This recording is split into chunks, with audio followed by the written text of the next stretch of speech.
నేను వినుకొండ మద్యం షాపుల్లో నుంచి ఏరోమోగా పనిచేస్తున్నాను.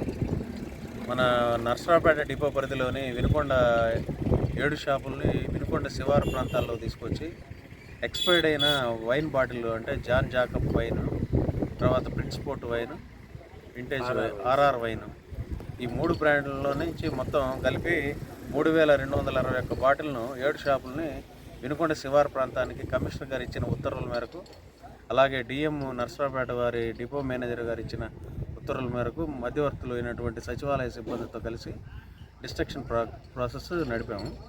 ఈరోజు ఆ ఎక్స్పైర్డ్ 2020లో మ్యానుఫ్యాక్చరింగ్ అయిన ఆ బ్యాచ్ నెంబర్ వారీగా ఇచ్చిన పర్మిషన్ మేరకు ఈరోజు ఆ బాటిల్స్ అన్నింటినీ ధ్వంసం చేశాము వినుకొండ శివారు ప్రాంతంలో. అలాగే ప్రభుత్వ మద్యం దుకాణాల్లో మా దగ్గర పనిచేస్తున్న కానిస్టేబుల్ వివోగా ప్రతిరోజు వెరిఫై చేస్తూ ఉన్నారు. స్టాక్లో కానీ ఎటువంటి అవకతవకలు జరగకుండా అలాగే స్టాక్ను పరిశీలించడం, అలాగే నేను ఎస్ఐగా అలాగే సిఏ గారు ప్రతి ప్రభుత్వ మద్యం దుకాణాన్ని రోజువారీ తనిఖీ కింద రోజు జమ చేయడం, అలాగే క్యాష్ సేల్ అయినటువంటి క్యాష్ని బ్యాంకులో కట్టించడం, చలానా వెరిఫై చేయడం, స్టాక్ సరిచూసుకోవడం, ఈ విధంగా ప్రభుత్వ మద్యం దుకాణాలను సూపర్వైజ్ చేస్తూ ఉన్నాం.